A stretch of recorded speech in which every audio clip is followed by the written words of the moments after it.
back in 1954 that in the whole campaign against slavery, he realized, and the movement realized, that the hardest area to crack of the world, part of the world, yet to convince is the Arab world. There have been very credible evidence that the people, our people, some of them are actually sold into slavery in Libya and Saudi Arabia and other parts of the Arab world.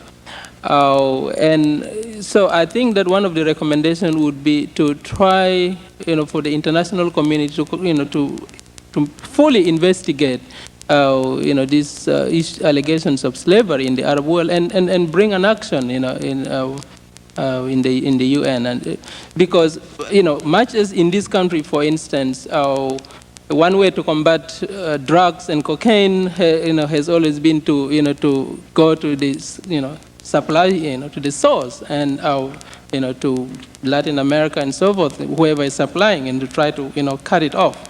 And we believe that once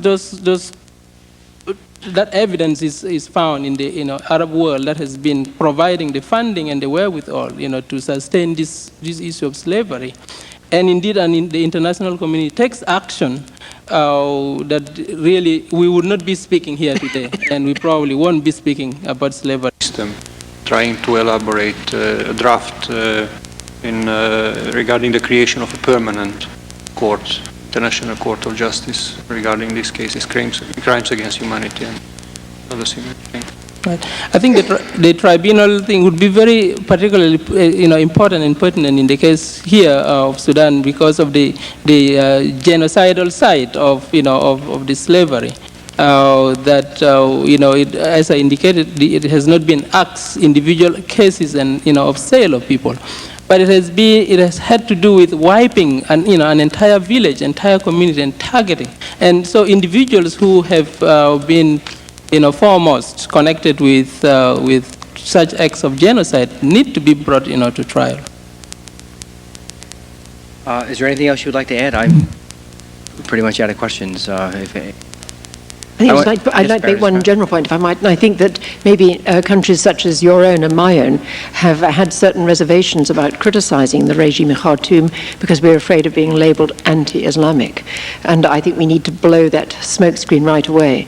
The regime in Khartoum is persecuting Muslims in its own land. For example, it has announced a jihad against the peoples of the Nuba Mountains, who are Christian, Muslim, and animist. So it's announced a jihad to some extent against its own people and is carrying out this attempted genocide of people in the Nuba Mountains. We were also working earlier this year with the Badger people who come from northern Sudan. They are a Muslim people, and they are exceedingly intense in their criticisms, indeed their hatred of the present fundamentalist Islamic regime in Khartoum. So I think we in the West, who may be worried about being criticized, being anti-Islamic, need to make these distinctions between a fundamentalist Islamic regime, which is using that as an ideology to perpetrate its political policies and its policies of genocide and barbarities, which we've documented, and not be afraid of that smokescreen that's put up by them, saying that we are actually anti-Islamic. It has nothing to do with that. It is straightforward violation of human rights by a regime which is condemned from the very, I think, systematic and consistent evidence you've heard this afternoon.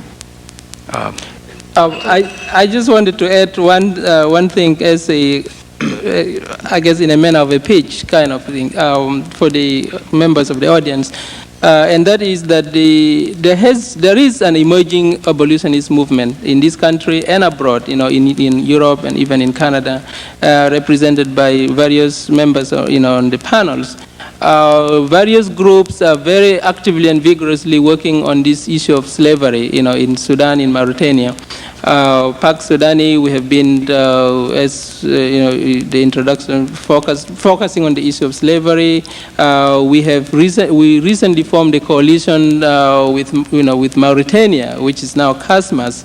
The CSI has also been very foremost, and so I believe that the members of the public would actually, help us better in fighting this issue by joining hands and contacting us. We have I have the address of Pak Sudani and contact and so forth on the statement, but I would also be happy to take addresses and so forth.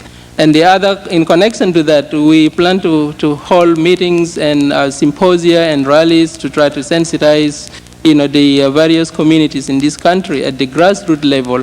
And I'm asking, at least at this point, is to have continued relationship with individual members on this subcommittee, so that, for instance, if we like to invite a member for a panel speaker and so forth, that at least would have a favorable attention. Thank you. Doctor, you might want to give your number to the cameras, and maybe they'll carry it. Your phone number. Sure. Give your phone number. Okay. So if you have a phone. Okay, the phone number is area code 216-687-4731. That's basically my office number at Cleveland State University, but I also use it for this whole effort. I would like to just thank this panel for your tremendous testimony. It's compelling. We will make this available to the widest number of members, some who have been here and many others who are not. And most importantly, it energizes our subcommittee to really not only redouble, but hopefully quadruple our efforts on behalf of those who are suffering this unspeakable cruelty of slavery and the other human rights abuses. It also gives, I think, additional firepower to our subcommittee when it comes to refugees. I, again, continue to be appalled at the administration's view that we just ought to close the doors and deny these genuine refugees their ability to find safe haven here. So that's something that we now have additional ammunition for. Assistant Secretary of State for Human Rights, John Shattuck, will soon be before our subcommittee on international operations and human rights to speak to the country reports on human rights practices. It'll be within about 2 weeks or so.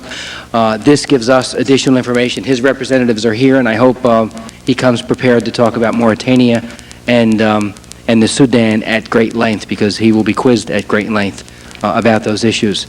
And bottom line is, as Mr. Wolf said, regardless of who wins this presidency, if we're still here, Mr. Wolf and I and others, we will continue to raise this issue in Congress to the best of my ability, and and I've traveled with CSI. I can tell you that they do a marvelous job. I've been to Romania and to China with CSI in the past, so it's good to have you here testifying.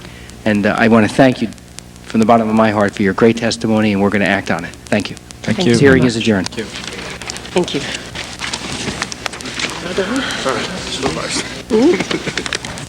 Let's see what's outside. Pardon? Let's see what's outside. I think it's LaRouche. It's it's funded by the government, the regime. Sure. And they published this ridiculous thing. He's a member of the CIA, member of the British Secret Service. So it was true. Not Zionist? No, I think regime, funded by the regime. Imperialistic. I'm just, it's British, British monarchy, British Secret Service, a few other things which unfortunately are not true. That's completely.